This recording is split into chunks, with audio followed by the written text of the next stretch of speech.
Hello Gundam fans, this is Prime92, and today I'll be looking at the 1/100 Master Grade Jesta from the Unicorn Gundam OVA series. So, this guy is one of the... It is a grunt mobile suit, but it's a lot more, it's not quite a grunt, but it's not quite a Gundam. Because there's only, like, as far as I know, 3 people have them. As far as I know. It looks pretty nice, nice colors. You got, actually, the kit itself right here has one little foil sticker, and it's the sensor right here. That little green sensor. The only sticker that you need to use. And I do have some other ones right here. You've got the peel off, and also the road transfer. And that's it. That's all you have. So not a lot. And it does have a nice clear orange visor. Now it does have a gimmick, an LED gimmick in the head, which you would just have to unplug the backpack, and you can actually pull this out, and the LED would go right in here. Thing is, none of my LEDs work, and I can't find. I know that the batteries aren't that hard to get, but I can't. The one I have that takes these that are for these, the Master Grades, it doesn't work. It doesn't seem to work right. It barely worked for the new Gundam review, and it's not working now. So, but it would just light the eye up, basically orange, which would be fine. I don't mind that. Seems all the Master Grades are going to be doing that pretty much, I think. At least the Universal Century. And this guy is actually really, really solid. I love, once I had this guy together, I'm like, this guy is chunky and really solid. It feels like a throwback to the older Gundam series in terms of how kind of blocky it is. But it has these nice curves to it, like these sharp edges, but it's weighty. Like, it feels like, just plop it down. It's not falling over. I really like how this thing looks. So, in terms of the design and construction, it is pretty great. Now you have the head, which only goes up and down because it is limited because of the LED gimmick, which there's also a clear neck joint, so you might be a little cautious of that, since it is clear. It does rotate freely. Arms go up and down at the torso, forwards and back, rotate. Shoulder armor goes up, so the arm can go out that far. Rotate below the shoulder. A double jointed elbow. Pretty nice. I love how it bends right here. You can see the hydraulic in there. And it just bends. It might look a little weird, but I think it works well for it. This isn't a robot person. It is it's a mobile suit, so it makes sense. You have the ball jointed wrist. Also has a hinge. And you have the fully manipulated fingers in every joint. Thankfully, none of the actual knuckles came off, although the ball joints did on a couple fingers, but they seem to hold a lot better than the actual fingers if they pop off. You got a stomach joint, side to side, forwards and back. Rotation at the waist some. This hosing here kind of stops it. Front skirts can move separate. Side skirts are on a ball joint. Back skirts can move. The legs have a separate piece here. You might just be able to make it out. It lets the leg go up and down at the waist itself, and the leg will go forwards, and get that back skirt back on. Goes out about that far before that pops off. Out. Rotates at the hip, only that much, just because of how the armor kind of covers the joint. You got a... this is pretty awesome. I might have seen this a few times on Master Grades, not too many, if at all. It reminds me of one of the, what's it called, robot SICs, I think. Is it SIC? Kamen Rider figures, but this is how much bend you have in the knee, until you extend the leg, like that, and all of a sudden, you get that much. That is awesome. It's a simple sliding joint inside, but look what it does. compared to pushing that knee joint back in. You only get that. I just really love that. So you get that much. Like, that's amazing. It's so simple. And you get some more inner detail. So simple. The foot, forwards and back, side to side, up here in the leg, and the foot can go forwards and back and side to side more at the actual ankle joint here. And no toe movement or anything, but still, really good. I love this joint, and I really don't think I've seen it before. And because of how the foot here, this ankle is kind of double jointed, you can get some great poses with this guy. It's not meant for like melee, it's not a Gundam fighter, but you can get some really dynamic stuff. And this knee, because it locks so well, this also adds to the stability of the actual model. It is secure. It is solid as hell. And I really do like this articulation.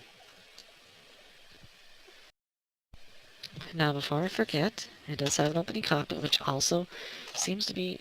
It's a lot better. You'll see.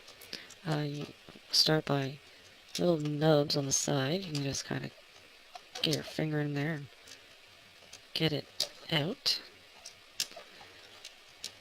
Like that. Kind of slides up and down. And then the top piece comes... come on. Come on. There you go. It goes up like that. Now the hardest part is obviously grabbing onto the parts and getting them out, but once you do, that's a really big cockpit opening hatch, which is rare lately for a Master Grade hat, an opening cockpit where you can actually see the pilot clearly, and he wouldn't have a problem getting out. Usually it's like they're tucked right in, up at the top, in like the chest. And you do have a little pilot. Really nobody specific. You've got for the actual accessories, you have, let's talk about the ones on the kit. You got the, I guess they're grenades, I can never remember, which are on, this part's on an actual hinge. These are not separate, but once again you could probably separate them, just like the high grade. So that's actually pretty cool, you can reenact him getting ready to throw it. You've got the beam saber on the one arm, which is on, you can get this part out of the way, and then flip this part out, and easy access. Just simply pegged in. And you do get 2 clear pink beams, but it tells you in the instructions, just use the one. You got a little handle, which it's not the easiest to get out. There we go, little peg there. And of course the manipulator fingers do come with a peg of their own.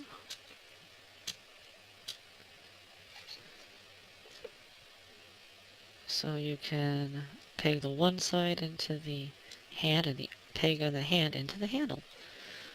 Double security. Look at that. Yes, pretty nice. I do like this. And there goes his finger. Yeah, these are one of the ones that popped off the ball joint. A lot easier to find than a simple digit, though, like a little knuckle piece, so not too bad. So those are the parts that are really on the kit. Now, you have the shield, which I love the fact that this Federation logo is not a decal, it is a piece of plastic that goes inside. Very nice. Little missiles, I think these are right here. And you got the handle, which it works with the handle, yay. But this part is pretty neat. You've got a rotation here, a swivel, another swivel. You got a swivel here, here, here, and then right at the actual connection joint for the shoulder, for the backpack. Speaking of the backpack, pretty nice looking backpack. And you can peg the shield on either side because these connectors are the same.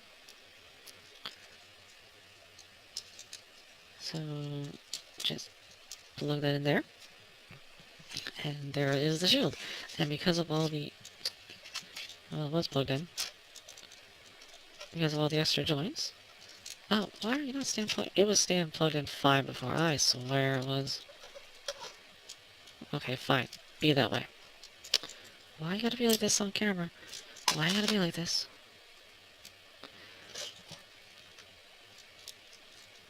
Okay, so it's not the super solidest connection ever, but because of all those joints, you can get this shield right in front of him and he can hold it.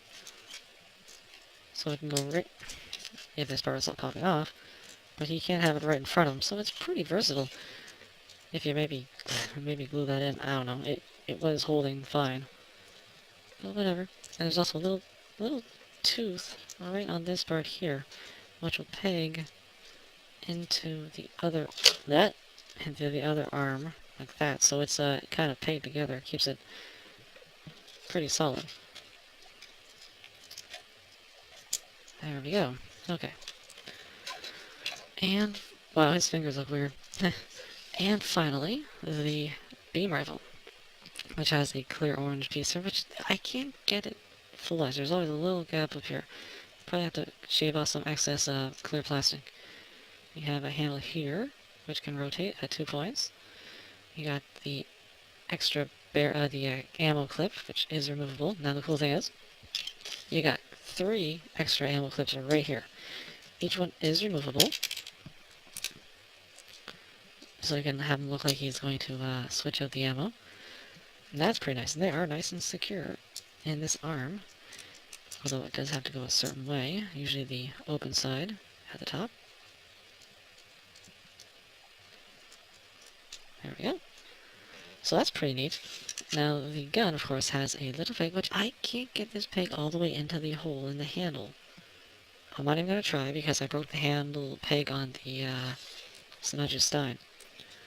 So once again, you got a peg on the handle and a peg in the hand. And we're going to try to lock it up. Or if we can do it this way, probably be faster.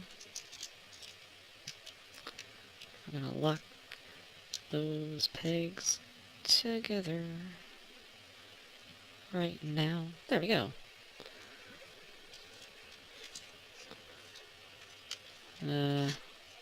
Huh. I hope this goes back together with that ball joint.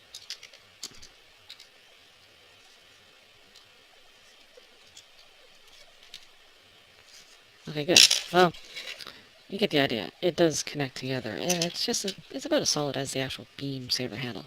Now, the other cool thing is, if you don't want it in the hand, you've got a pretty big holster right here in the back, which just fits. Oh my god, everything's falling off. But see, there's this little spot right here, and it just clips right like that. Pretty solid. So that's nice. Yeah, this shield is really starting to annoy me now. So those are the accessories, but I'm not done yet, because I want to mention a few things. First off, there do seem to be ports for no reason. Yet.